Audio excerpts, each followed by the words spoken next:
Vous savez, en Allemagne, lorsque les Allemands ont voulu d'un troisième mandat pour Mme Merkel à cause de l'efficacité de son travail, le peuple allemand lui a donné un troisième mandat. Et il pourrait encore peut-être lui en donner un quatrième. Vous voyez, le Premier ministre de Luxembourg est resté très longtemps Premier ministre au Luxembourg. Et c'est maintenant seulement qu'il va à la Commission de l'Union européenne. Je crois que c'est la volonté des peuples. Hein.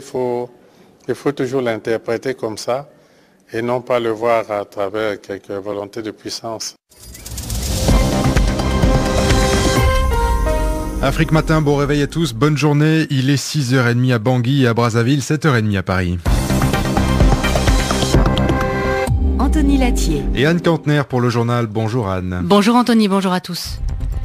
Tous ces arguments nous font sourire. Écoutez, quand le président dit et fait la comparaison avec la chancelière d'Allemagne, Mme Merkel, ou avec l'ancien Premier ministre luxembourgeois, actuellement qui est président de la Commission européenne, M. Juncker, pour leur longévité au pouvoir. La constitution de l'Allemagne prévoit que le Premier ministre, la chancelière ou le chancelier soit au pouvoir autant de fois qu'il peut être élu. Et donc la longévité de M. Juncker ou celle de Mme Merkel est tout à fait constitutionnelle, alors que lui, ça n'est pas le cas. Ce sont nos règles à nous. Et lui, il veut les changer en plein match. Il aurait pu les changer avant.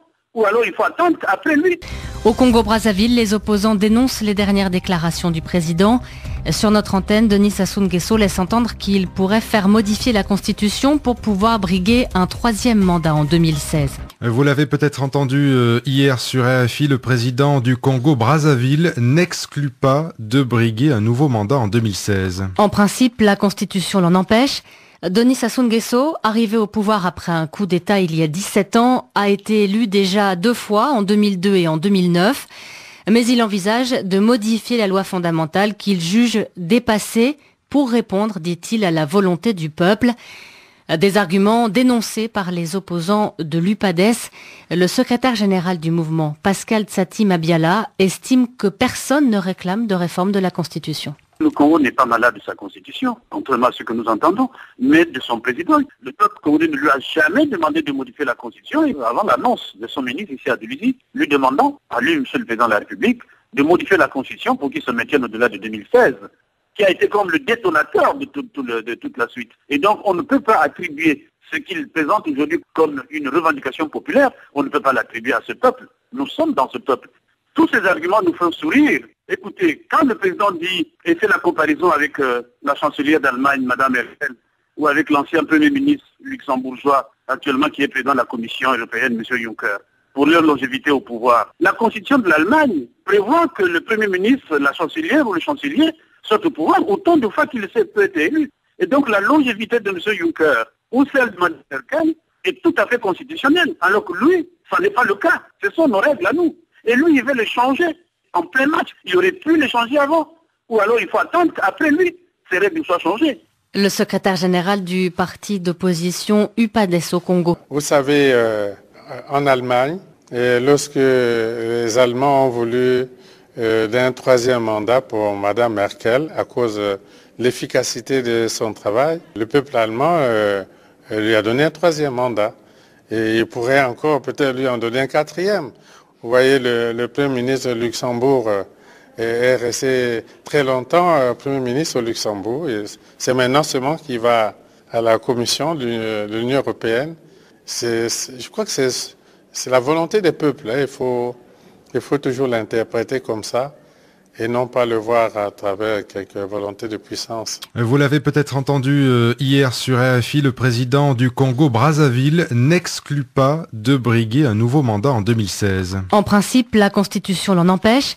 Denis Sassou Nguesso, arrivé au pouvoir après un coup d'État il y a 17 ans, a été élu déjà 2 fois, en 2002 et en 2009.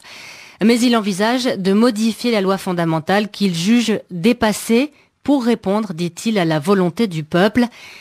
Des arguments dénoncés par les opposants de l'UPADES. Le secrétaire général du mouvement, Pascal Tsati Mabiala, estime que personne ne réclame de réforme de la Constitution. Le Congo n'est pas malade de sa constitution, contrairement à ce que nous entendons, mais de son président. Le peuple congolais ne lui a jamais demandé de modifier la constitution avant l'annonce de son ministre ici à Djibouti, lui demandant, à lui, monsieur le président de la République, de modifier la Constitution pour qu'il se maintienne au-delà de 2016, qui a été comme le détonateur de toute la suite. Et donc, on ne peut pas attribuer ce qu'il présente aujourd'hui comme une revendication populaire, on ne peut pas l'attribuer à ce peuple. Nous sommes dans ce peuple.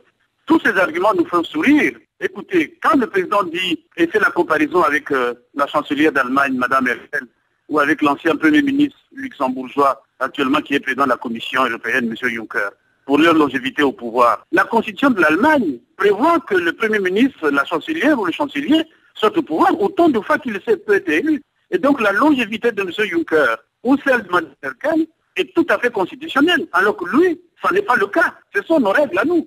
Et lui, il veut les changer en plein match. Il aurait pu les changer avant. Ou alors il faut attendre qu'après lui, ces règles soient changées. Le secrétaire général du parti d'opposition UPADES au Congo.